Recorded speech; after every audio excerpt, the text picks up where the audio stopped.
For a second. Okay. All right.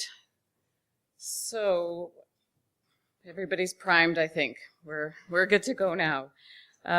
Next, I'm going to call up Dr. Paul Sawchuk. Paul is our president-elect for the College of Family Physicians of Canada, and he's a family physician in Winnipeg. I have a bio. So after receiving his medical degree from the U of M, Paul obtained his certification in the College Family Physicians in 1994 and was a fellow in 05 and 07. He also earned a master's degree in business administration from the University of Manitoba. You can come on over. In 1994, Paul began practicing family medicine at the Bella Bella Medical Clinic in British Columbia, while simultaneously serving as medical director and board member of RW Large Memorial Hospital. Then in 2000, he moved to Winnipeg and began practicing comprehensive community care as a medical director, board member of the Mount Carmel Clinic. From 2007 to 2013, Dr. Sawchuk served as the Chief Medical Officer at Concordia Hospital in Winnipeg, and he continues as an attending physician there. He's also served as site medical lead at 2 other local clinics and is medical director of 2 personal care homes. For 13 years, Dr. Sawchuk was a lecturer to medical students and residents in the Department of Family Medicine at the University of Manitoba, and he's an assistant professor there. Dr. Sawchuk has been actively involved in the CFPC throughout his career and served as president of the Manitoba College as well, 2013 and 14. At the national level, Paul also participates on several CFPC committees, including the Advisory Committee on Family Practice. And he's currently a member of the Finance and Audit Committee and the Patients Medical Home Steering Committee.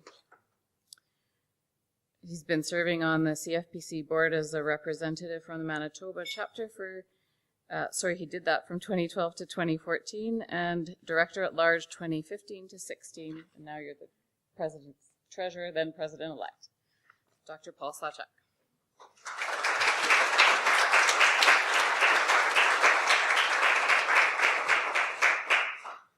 All right, well, I was going to say my name is Paul Sawchuk, but I think you probably heard more about that than you needed to. I am a family doctor, and I work in Winnipeg. I am also as you heard, the president-elect of the College of Family Physicians of Canada. I think I'm here today because I've been on the committee, the steering committee for the PMH for the CFPC for several years, and I'm passionate about the topic. So you've heard a bit about me. I'd like to learn a little bit about who's here today. I am so impressed with this gathering today, to see the number of people and just the few people that I've talked to about where you're from. Can I just get from a show of hands about the number of family physicians in the room? Nice. How about, and people may be in multiple groups. You might be raising your hand more than once. Are there nurses in the room as well?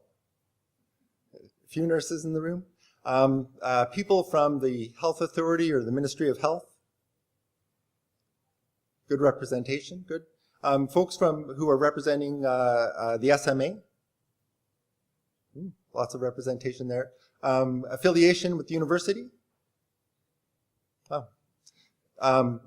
Kudos to the Saskatchewan College for bringing this group of people together. I don't know if I've been in such a diverse room of people coming from all over the health system to talk about, or certainly not to talk about the PMH. So this is very exciting for me.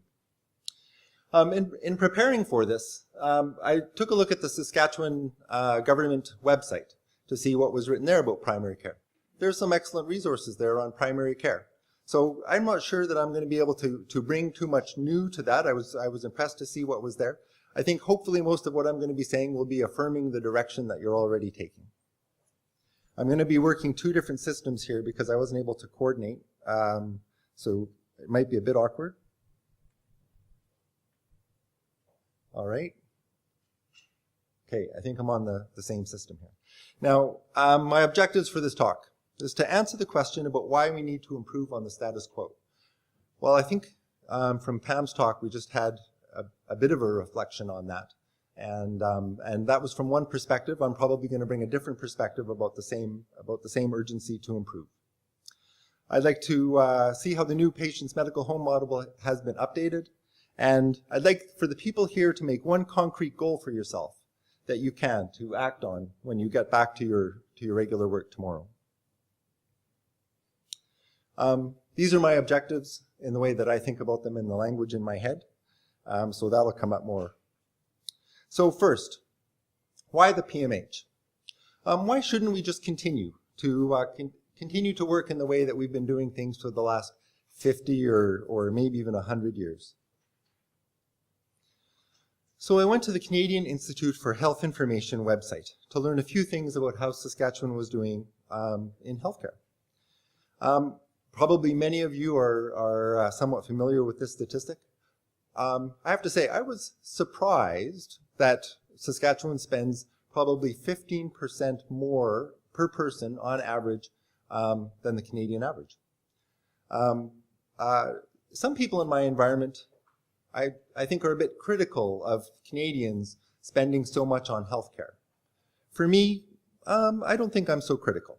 I think that in Canada, we love hockey, we value healthcare. I think taking care of people who are sick and vulnerable, I actually think that that's pretty admirable. But if we're going to be spending premium dollars, we want to make sure that we're getting a premium product. And so part of what I want to talk about today is, are we getting that premium product? Now, this is another Kai-Hi slide, and it looks like hospital care in Saskatchewan is particularly expensive. Now, it's expensive across Canada, but I have to say I wouldn't have guessed this. So here's a primary care slide. Now, when I first read this stat, it says people who report that they have a regular medical doctor. 81% of people in Saskatchewan report that they have a regular medical doctor. It must have been something in the frame of mind I was in when I read this slide, because I thought, do the other 19% report that they have an irregular medical doctor? And who's training these irregular medical doctors? What would my patients say? Would they say they have a regular medical doctor or an irregular medical doctor? But I think probably the other 19% were reporting that they do not have regular access to primary care. Another Kai-Hi slide, and this talks about patients urgently readmitted to hospital within 30 days of discharge. And again, the Saskatchewan stat is a little bit higher than the national average. To me, this points to a potential problem, especially considering that we already saw that those hospital stays in Saskatchewan are particularly expensive. So let's take a deeper look at the Saskatchewan primary care. Now, I wasn't anticipating such a large room. So I think probably most folks won't be able to read this slide. But this graph compares Saskatchewan and Alberta and shows physician follow-up rates 7 and 30 days after hospital discharge. One thing we see is that the two provinces are very comparable, but the follow-up rates appear to be a little bit lower than ideal. We see that for the acute myocardial infarction, the 1-week follow-up rate is only 56%. The COPD follow-up rate is only 36%. Now, the 30-day follow-up rates are considerably better. They go up to 90% for acute MI and 80 or 92% and 82% for COPD. But the average follow-up rate after hospital for both for all medical and surgical patients is only 79%. That to me I still think that there's room for improvement there. So healthcare costs are high and rising. Hospital costs are among the highest in Canada, and primary care isn't quite hitting the mark. Is it time for us to despair? So this is my favorite Tommy Douglas quote. I think it's pretty awesome that the father of universal health care coverage comes from Saskatchewan. As a Manitoban, I am envious of your history of universal health care coverage championship in Canada. So, objective number 2, what is this PMH? Now, as other people have alluded to, this is actually the world premiere of the newly refreshed PMH model in Canada. This hasn't, to my knowledge, this hasn't been shown anywhere else. I was thinking, not even the internet has this information. So this is pretty fresh stuff, and I want to acknowledge some of the people in this room. I mean, for me, I'm going to be talking about a lot of this stuff I've been involved with some of the development of this, and I feel personal ownership, but there are several people in this room who actually created this stuff and put this together. So they're going to be sitting there thinking, what is he even talking about? But there's Artem and Arlen and Eric who are here from the CFPC College who actually did the work. And I was around when they would come and present the work, and I would think, that's awesome. And now I think it's mine. I was also going to acknowledge, I mean, for me, talking about PMH, I see Rob Waddell back there and Rick Ward is here. I mean, for me, those folks are like the Wayne Gretzky and the Mario Lemieux of the Canadian PMH world. And so it makes it a little bit anxious for me to speak about this stuff in front of them, but I'm going to give it my best shot. So here it is, the next big thing. You guys have seen the graphic already. You might think that it's old, but it's like 2 hours old. All right, so here's the newly refreshed PMH graphic. I hope many of you are familiar with what I now call PMH Classic, with as Francine said, the 10 Greek pillars. As you can see from my slide, it's already starting to fade in memory. So I'm going to focus on this slide quite a bit. Similar to the previous model, the new version has 10 components, but they are presented differently.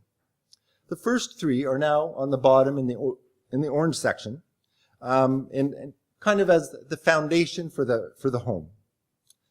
These are items like physical space, EMRs, appropriate funding, and health information technology that allows practices to be connected with other healthcare settings such as hospitals, pharmacies, and home care. For policymakers, and there are several of you in the room, this is a big area where you make your contribution, assuring that the necessary tools are in place to support an excellent primary care system. Now, the middle section, the blue section, is where a lot of the care is provided. Now, in this representation, you can still kind of see those as pillars, but I'm kind of starting to think of them as rooms. These are the rooms that the care is provided.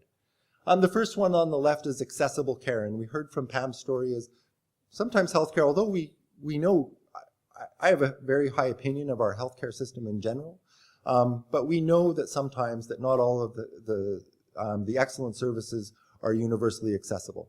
So we need this to be accessible to all people and when they need the care. And for me as a family doctor and a family person, sometimes those after-hours clinics and the weekend clinics can be a bit challenging. So accessible care means a variety of things.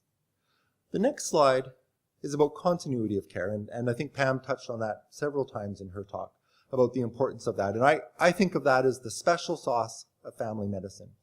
We tend to have these long-term relationships with people, and when you're in those long-term relationships, or for me, you don't get a sense of the power of that. You get to know your patients as people. They are only there when they're struggling usually, so that you only see the struggles. You don't sit there and think, wow, I am doing awesome work for this person. Last night we were having a talk with family doctors. We were talking about the power of ophthalmology, where you can go in and you do something and that person is different and better, and they go home and you're awesome. And in family medicine, that's not how it works. It takes years and decades of relationship, and some of those things are not always easy. Some of those times, as one of the family doctors, I do give my patients my cell phone number when they need it, and then they phone me at awkward times about usually pretty important things, and that continuity of care can be taxing, but I think it is super important. Patient, here it says patient and family-centered care, and I would speak a little bit to patient-centered care. I find this to be more difficult than ever. I'm also a hospital doctor, and I take care of my patients in hospital, and there's lots of pressure in the hospital system. Discharge people, get them out of here, get them home. And I think, well, I get it from the hospital. I used to be a hospital administrator myself, and I know we need to empty those beds. But these are frail, fragile people, the people that we have in hospital. Their homes are not always, supremely resourced, welcoming environments. And pushing those people from this hospital into those environments, it's important, it's doable, and I think it's a good idea.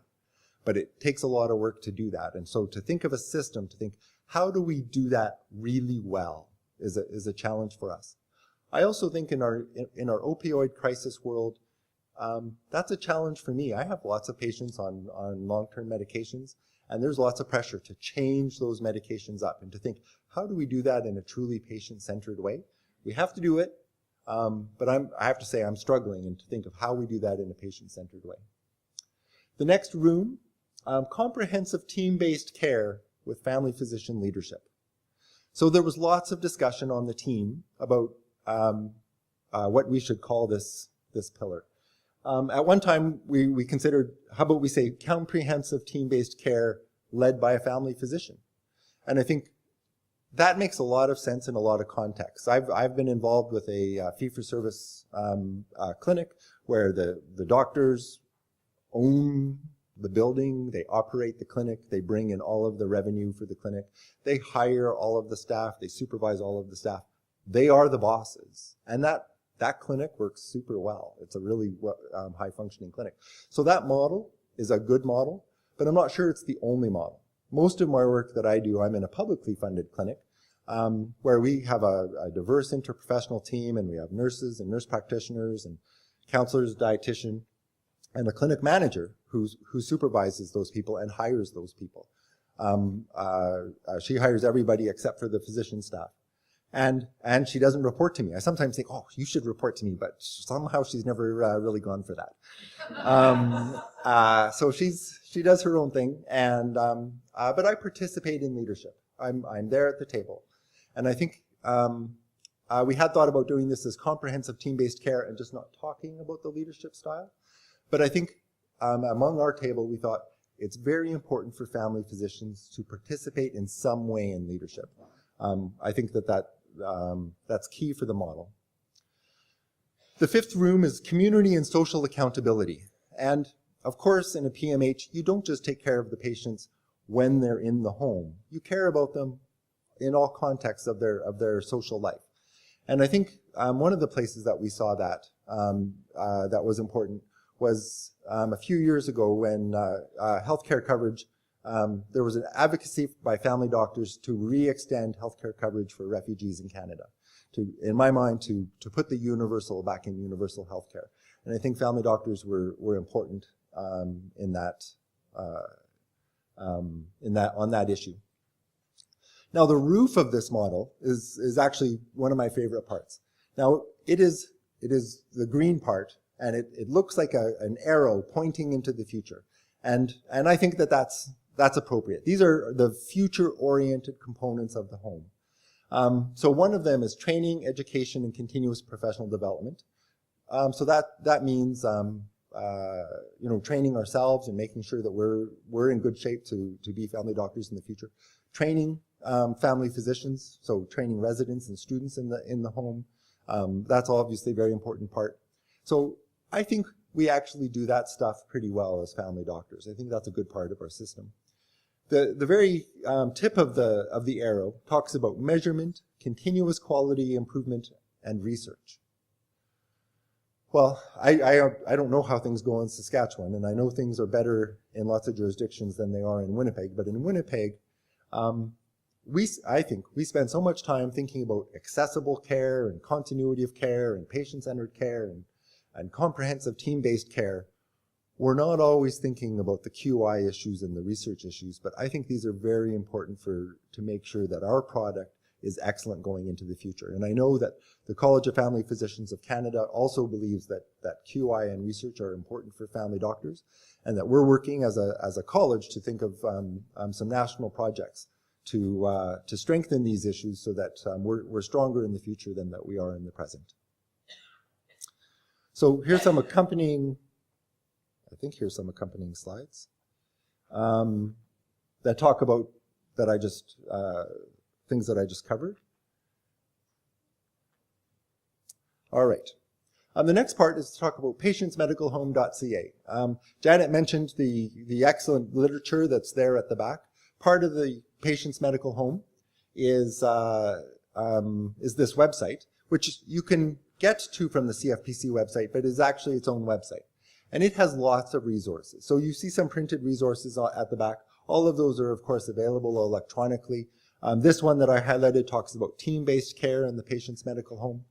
There's also some evidence and research there, and there's some short video vignettes. There's one of Rick's clinic that's in Calgary, and there's a Saskatchewan clinic highlighted as well, just for people who are looking at ideas and thinking, how do we move this issue forward? Patientsmedicalhome.ca has lots of resources for that. So you may have guessed, I'm a bit of a PMH evangelist. And I think that the Patients Medical Home is the biggest initiative of this decade to help our healthcare system. And you might ask, how can he say that? I mean, I think that's a pretty audacious thing to say with everything that's going on in healthcare in Canada. Is this true? Is there any evidence to this? And any evidence to support this claim? So here I bring up Barbara Starfield, and you got to love Barbara Starfield. I'm sure many of you might be more familiar with Barbara Starfield's work than I am. She was an American primary care researcher and wrote some of the foundational papers supporting the value of primary care. Now, I'm just going to pull a few numbers from one of her papers. So I don't know if I'm sure everybody cannot read the slides because I can't even see many of you back there. But it says, all-cause mortality, heart disease mortality, and cancer mortality were lower where the supply of primary care physicians was greater. The magnitude of this improvement associated with an increase of one primary care physician per 10,000 people was 5.3%. Those are big numbers in healthcare. She estimated that more than 127,000 deaths per year in the United States could be averted with such an increase in primary care physicians. And she actually, in this paper, if anybody wants to check that out on the Millbank Quarterly, it's easy to draw up. She actually talks about, there's lots of primary care physicians in the American system. So internists do primary care, sometimes obstetricians and gynecologists do primary care, pediatricians do primary care. She actually specifically in the paper sorted that out and found that it was family physicians that had the biggest impact. I find this I've read through these things a few times in the last few years. I always find them amazing, just because, as I say, our experience of family medicine isn't always glorious. There aren't, parades and lots of big things happening, and you don't always know when you're having an effect. When you do something right for someone, they often go away and they don't even come back and tell you. And they say, I'm feeling awesome. That was great. Thank you very much. They just kind of go on and live their lives. The only people who come back are the ones who are saying, yeah, that didn't work. You're going to have to try again. So, Barbara Starfield's paper was from 2005, and so I was thinking, there's got to be some new data about the power of primary care. And I found this actually came from our colleagues at the American Academy of Family Physicians directed me towards this. And this is an evaluation paper about the implementation, and in Oregon they call it the Patient-Centered Primary Care Home. So Patients Medical Home in slightly different language. And it is a 3-year evaluation, and they followed over 1 million people. About 50% were in practices that transitioned to a patient's medical home, and 50% were in traditional practices. And, you might think, what did they find? Just after 3 years, comparing the two types of primary care. And, holy moly, Oregon. The transition resulted in $13 savings. For every dollar they invested in primary care, in the patient's medical home model that they had, they saved $13 in other places in the system. So in the emergency department, in pharmaceuticals, in inpatient stays, they saved an estimated $240 million in the first 3 years of the implementation of their patient medical home model in Oregon. And they expected this amount to increase as the clinics mature.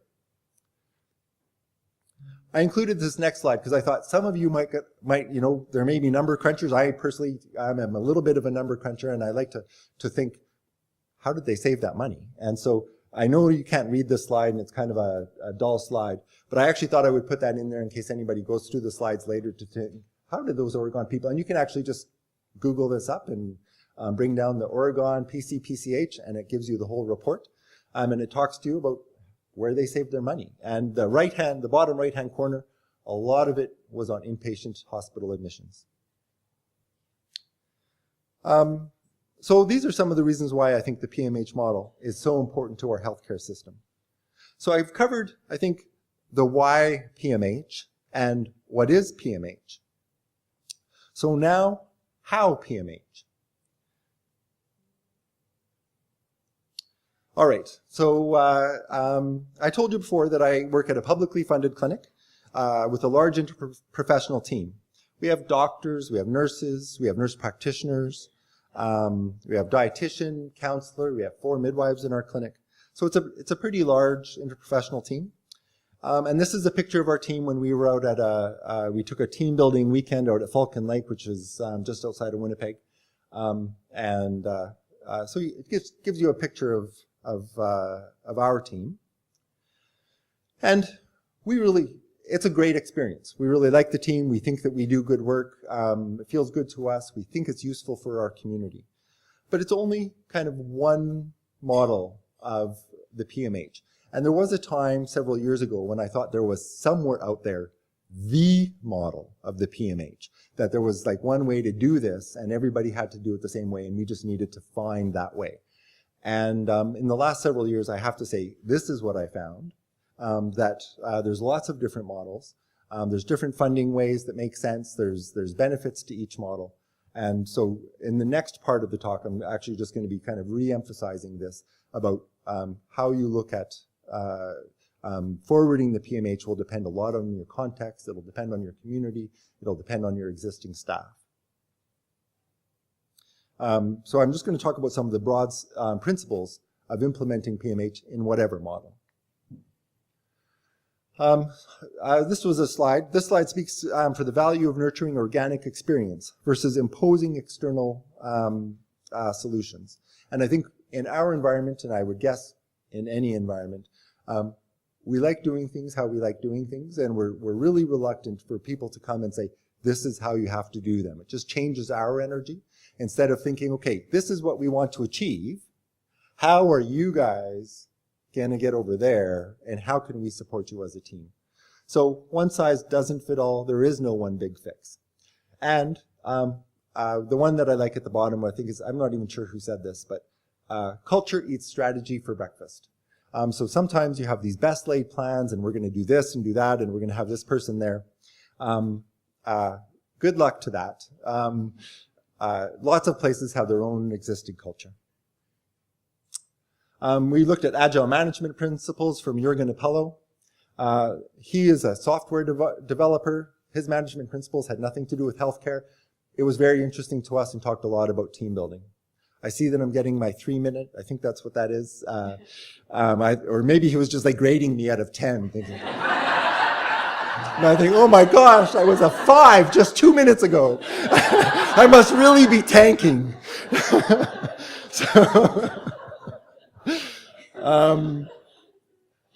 Some key PMH success factors. Partner with others in the community. So we partner with our hospital, we partner with our home care program, we partner with other clinics to try and provide excellent primary care.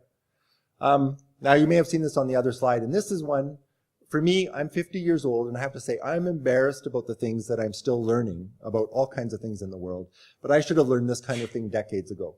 When I was developing our kind of PMH model, when we were involved in that several years ago in Winnipeg, I would get frustrated with people and I think, no, we have to do this and we have to go this way. And my frustration would show. I'd get frustrated with my colleagues. I'd get frustrated with ministry people or health authority people. And when I read this, it really really came home to me that if I want to go fast and get this done now, then I'm kind of on my own with that. But if I want to go far, if we want to take this and have a lasting thing, you need to build the larger team. And for me, I would sometimes measure things in hours or days, and I should have been measuring them in years. And I think that for me, learning a bit of patience was important. Another one is about keeping the physicians engaged. Physicians, primary care physicians, have often been the owners, operators, and the bosses of the system. That is our history. It's I have to say, it's a mixed history. There's lots of value in that history. But I think we're moving on with that to engage more people in the system. But the physicians, if they back away from this, it will not succeed. And I think that to think of different ways of keeping the physicians engaged and excited about what we're trying to achieve together for the patients. This is some issues about scope of practice, and we can talk about those things through the tables about the importance of having a broad scope of practice. And I don't think I have too many more slides. I'll just skip through. This one, my wife is a nurse practitioner, and she works in our clinic, and she's a strong nursing advocate and a nurse practitioner advocate. And I always have to be careful about anything that I would say about nurse practitioners, of course. But it's easy to talk about for me. I mean, all joking aside, our strong experience is, one, there's enough work for everybody, so we don't have to compete for this. And we work better when we work together. In some jurisdictions, the nurse practitioners are working in one clinic and the doctors are working in another clinic. That is not best for anybody. That is not best for the doctors. It is not best for the nurse practitioners. It's not best for the patients. It's best for the patients when we're all in one clinic working together. And then here's a picture of my wife, and she's actually not that scary. Talking about measuring services and outcomes. We did this with a group of our patients who were heavy hospital users. We surrounded them with intense primary care, and we found that in the year before they joined our clinic, they on average were using 38 hospital bed days, and in the first year of joining our clinic, they used an average of 16 hospital bed days. That's about a 60% improvement. It's huge. And measuring this got us very excited about the power of our work. And this talks about the PMH self-evaluation program that you can read on the website. You can join, and it helps direct you about where you're going, how far along down the road you are. And this a little bit, my last slide talks about, one of the things I like about family medicine is we have a lot of latitude in how we do our work. And Pam was giving us some suggestions of how we might think about doing our work differently. And for me, I sometimes have sat there and thought, oh, the system needs to change. I'll do my thing when the system changes. And the system hasn't really changed a bunch yet. But I do think it's important that each of us think, what are some small things and maybe even some big things that we can do tomorrow to start taking this journey? Thank you for your time.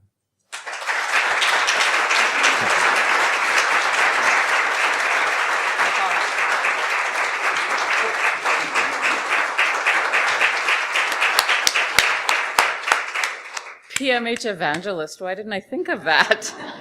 PMH Evangelist wannabe will let you know that it's break time. I think we'll get 15 minutes, so coffee, bathrooms are out at the back, and we'll gather back in 15 minutes.